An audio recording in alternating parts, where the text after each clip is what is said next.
हर ग्राम न्याय पंचायत तक पहुंचेगी धामी सरकार। 17 दिसंबर से शुरू होगा अभियान। सीएम धामी ने दिए निर्देश। रुद्रपुर में जहरीली गैस से लोगों की आंखों में जलन, सांस लेने में हुई दिक्कत। प्रशासन ने जांच के लिए बनाई टीम। विकासनगर में 2 अंतर्राज्यीय नशा तस्कर गिरफ्तार। आरोपियों से 90 लाख रुपए की 300 ग्राम स्मैक बरामद। विवादों में पंजाबी फिल्म सरदार G3 भारत में रिलीज नहीं हो सकी। फिल्म पहलगाम अटैक व पाकिस्तान हीरोइन पर आधारित है film. Nainital Uttarakhand high court bar association की 15 दिसंबर को होगी वोटिंग। कई पदों पर होंगे चुनाव। कानपुर में ग्रामीणों ने उठाई मिलनसार प्रत्याशी की मांग। विकास की सोच रखने वाले प्रत्याशी की मांग। आप देख रहे हैं के न्यूज, खबरों का सारथी। नमस्कार, आप देख रहे हैं खबर उत्तराखंड। मैं हूं आपके तन्वी। रुक करते हैं खबरों का और शुरुआत करते हैं विकासनगर की खबर से, जहां मुख्यमंत्री पुष्कर सिंह धामी विकासनगर दौरे पर पहुंचे, जहां उन्होंने उत्तराखंड के एरोमा सेक्टर को नई दिशा देने वाले कार्यक्रमों का शुभारंभ किया। सगंध पौधा केंद्र सेलाकुई में आयोजित कार्यक्रम में मुख्यमंत्री ने उत्तराखंड महक क्रांति नीति 2026-36 को लॉन्च किया। इस दौरान एरोमा उद्योग के लिए 5 नए सैटेलाइट सेंटरों और उन्नत AMS प्रयोगशाला का शिलान्यास भी किया गया। महक क्रांति के उद्देश्य को सफल बनाने के लिए अल्मोड़ा के ताकुला, चमोली के परसा सैटेलाइट सेंटर भाववाला का लोकार्पण आपके शुभ।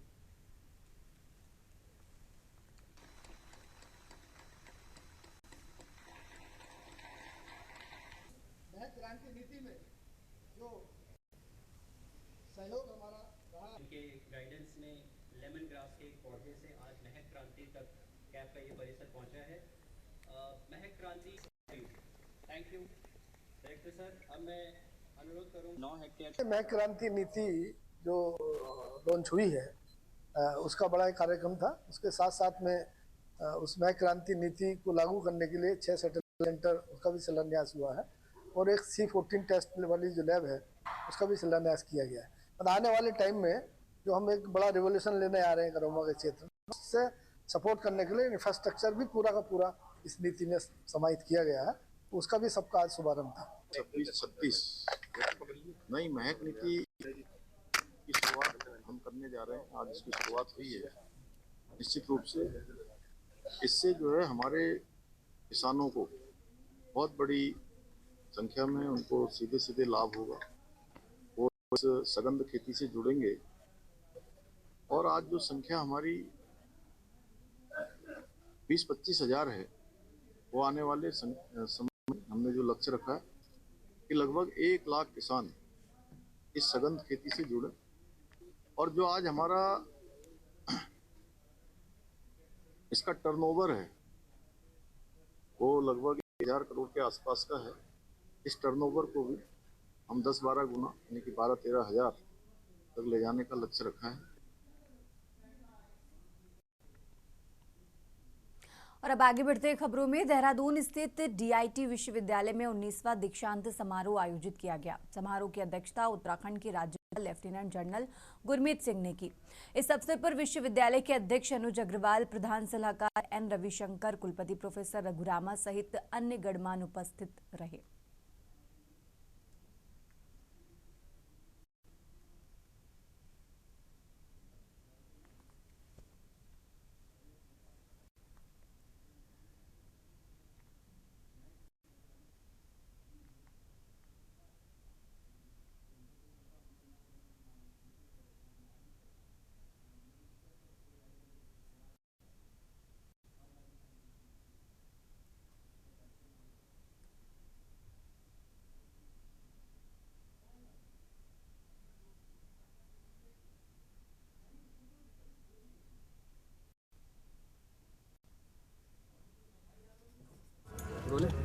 सर, जिस तरीके से आज प्रोग्राम हुआ है कॉलेज में और किस तरीके से बच्चों को आज प्रेरणा मिली है, क्या बताइए। आज अत्यंत प्रसन्नता हुई है कि DIT विश्वविद्यालय के 9वें कॉन्वोकेशन सेलिब्रेशंस को अटेंड किया है।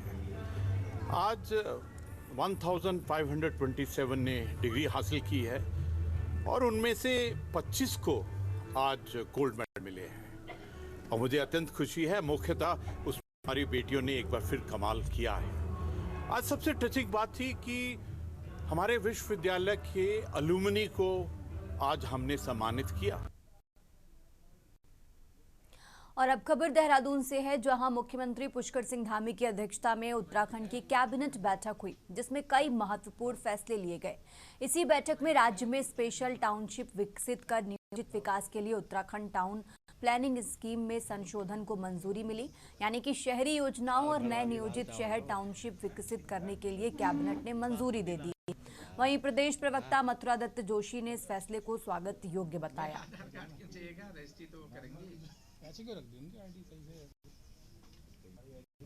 हेलो,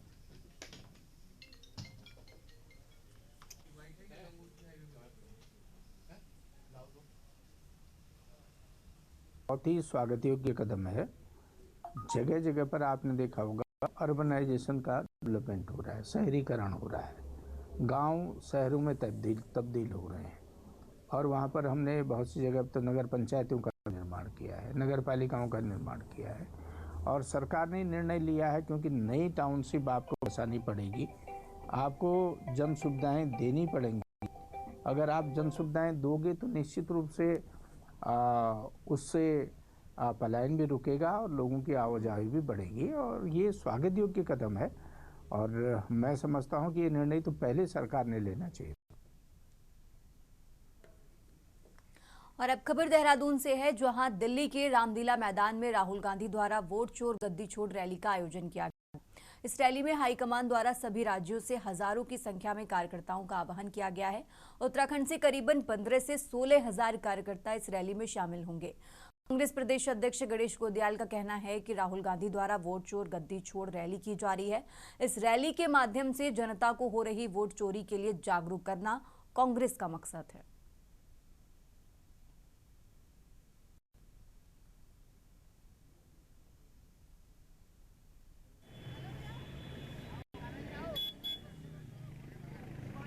तारीख को रामलीला मैदान दिल्ली में कल जो रैली होने जा रही है उसकी तैयारियों के संबंध में जो तमाम लोगों से वार्ता हुई है वो पूर्ण हो चुकी तैयारियां और अब लोग कुछ तो निकल भी गए, कुछ निकलने की स्थिति में है, कुछ रात तक निकलेंगे और जो नज़दीक के ज़िले हैं हरिद्वार, उधम सिंह नगर, इनकी रिपोर्ट ये है कि ये कल अर्ली मॉर्निंग और कुछ लोग रात में भी निकल रहे हैं।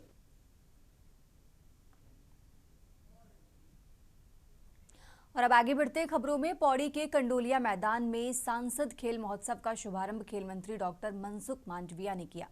इस अवसर पर गढ़वाल सांसद अनिल बलूनी भी विशेष रूप से मौजूद रहे। खेल मंत्री डॉक्टर मनसुख मांडविया ने कहा कि केंद्र सरकार पहाड़ी क्षेत्रों में खेलों को बढ़ावा देने के लिए लगातार प्रयास कर रही है। उन्होंने कहा कि सांसद महोत्सव पहाड़ों के युवाओं और खेल प्रेमियों को आगे बढ़ने का एक महत्वपूर्ण मंच प्रदान करेगा। साथ ही उन्होंने ये भी बताया कि खेलो इंडिया और फिट इंडिया जैसी योजनाओं के माध्यम से देश भर के खिलाड़ियों को बेहतर अवसर दिए जा रहे हैं। यहाँ पे है और राजकुमार पुरी और तमाम गढ़वाल सांसद और तमाम लोग यहाँ पे मौजूद है और लगातार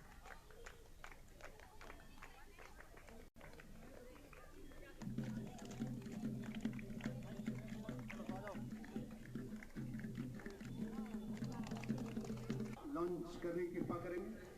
जोरदार तालियों से आप सभी लोग सभी अतिथिगणों का अभिनंदन करेंगे।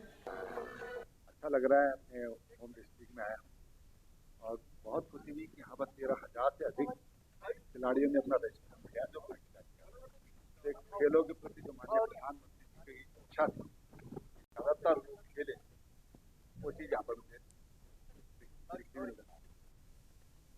गढ़वाल ने सांसद खेल महोत्सव को प्रारंभ किया है और हमें पूरा विश्वास है कि जब हम इसका समारोह करेंगे तब बड़ी संख्या में हमारे पास ऐसे युवाओं की सूची होगी जिनमें प्रतिभा है, जो देश और विदेश में गढ़वाल का नाम जाके रोशन कर सकेंगे, जो खेलों में और आगे बढ़ सकेंगे।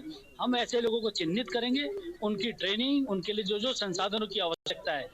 गढ़वाल लोकसभा क्षेत्र के हमारे सांसद अनिल बलूनी जी ने सांसद खेल महोत्सव का आयोजन करा है। इस आयोजन के उद्घाटन के अवसर पर मुझे आने का अवसर मिला। इतनी बड़ी संख्या में पहाड़ी क्षेत्र के युवाओं ने इस सांसद खेल महोत्सव में भाग लेके मोदी जी की खेल संस्कृति को बढ़ावा दिया।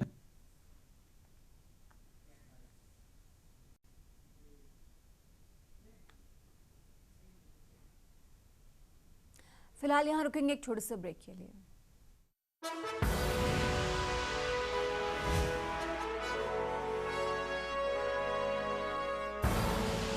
आप देख रहे हैं के न्यूज, खबरों का सार। और अब ब्रेक से वापस आ चुके हैं, रुक करते हैं खबरों का। खबर खटीमा से है, जहां तुषार शर्मा की चाकूबाजी में मौत के बाद माहौल बेहद तनावपूर्ण हो गया। घटना से आक्रोशित अराजक तत्वों ने आगजनी कर खटीमा नगर को जबरन बंद करवा दिया। हालात बेकाबू होते देख पुलिस को लाठीचार्ज करना पड़ा। मृतक तुषार शर्मा की मौत की खबर फैलते ही बड़ी संख्या में लोग सड़कों पर उतर आए। गुस्साए लोगों ने दुकानों को बंद करवाया और कई जगह आगजनी की घटनाओं को अंजाम दिया गया। अराजक भीड़ ने एक चलती कार को भी निशाना बनाते हुए जमकर तोड़फोड़ की।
आगे बढ़ते हैं खबरों में। खानपुर के छोटे से गांव महेशरा से निकले अमर हुंडल और गुरजीत हुंडल पंजाब फिल्म इंडस्ट्री में धूम मचा रहे हैं।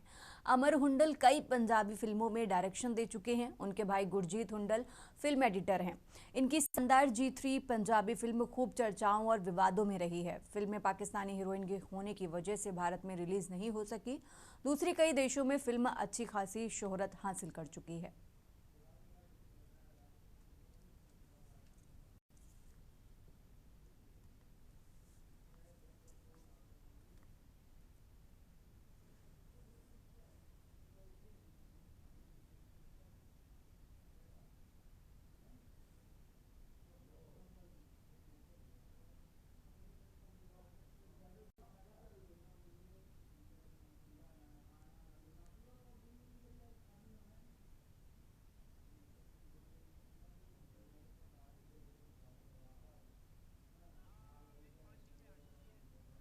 जो 6 फिल्म है अभी शूटिंग खत्म हुई है, तो उसका 15 दिन का इंडिया में शूट बाकी है, बाकी यूके हुआ है सारा शूट। तो उसके साथ उसके अलावा 2 फिल्में हमारी और आ रही हैं। तो हमारा ये संदेश है कि हमारी कोशिश है कि पंजाब में थोड़ी नशा मुक्त फिल्में भी बनाई जाएं, जिससे थोड़ा सा जो यूथ है उनको थोड़ा सा वो मिल पाए कि वो थोड़ा नशे से दूर हों और अपनी कसरत करें, अपने परिवार को देखें। हमारा यही है। काफ़ी बदलाव की जरूरत है, लेकिन आज का जो म्यूजिक है ना हमारा, वो थोड़ा यूथ को थोड़ा गलत रास्ते पे लेके जा रहा है। लेकिन हमें जो गुरदास मान का टाइम था वैसे थोड़ा रखना चाहिए म्यूजिक, वो अच्छा टाइम था वो। कौन से नहीं गायक तो हमारे पंजाब में बहुत अच्छे हैं, क्योंकि पंजाब का म्यूजिक पूरे वर्ल्ड में छाया हुआ है। लेकिन कहीं थोड़ा यूथ को मैसेज देने वाला भी थोड़े सॉन्ग होने चाहिए, यूथ को मैसेज मिल सके। बच्चों को हमारी तो शिक्षा यही रहती है, देखो बच्चे तो बच्चे ही, हम तो बड़े हैं। देखो है तो बड़ा भगवान परमात्मा है, लेकिन इन बच्चों ने जो काम करके दिखाया है जी, वो हमारी एक तो आपको बता ही रहे हैं, हमें पे हमारी आशा पे पूरे उतरे हैं जी। दूसरा हम संदेश ये देना चाहते हैं देश को भी, पंजाब के काम तो पंजाबी पिक्चरों में कर ही रहे हैं, लेकिन उसके साथ साथ उत्तराखंड पूरे देश को भी लोगों को अवेयर कर रहे हैं भी एक तो नशे से दूर रखना चाहेंगे आगे आने वाली फिल्मों में।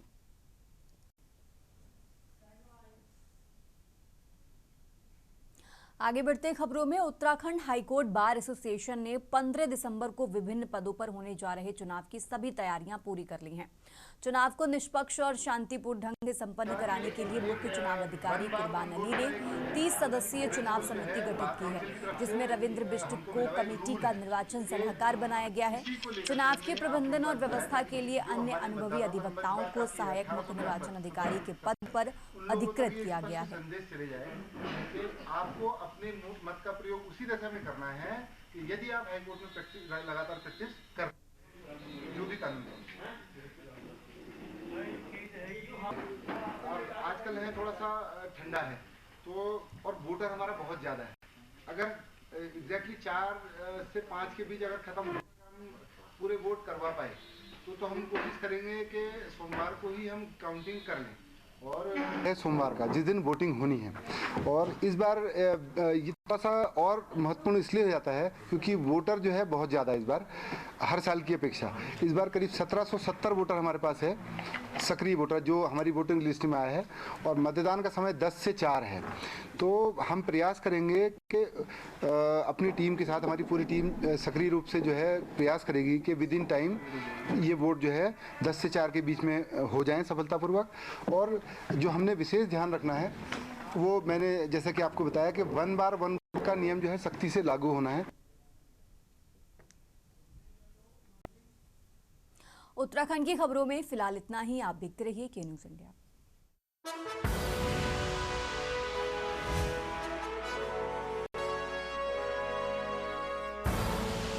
आप देख रहे हैं के न्यूज़ खबरों।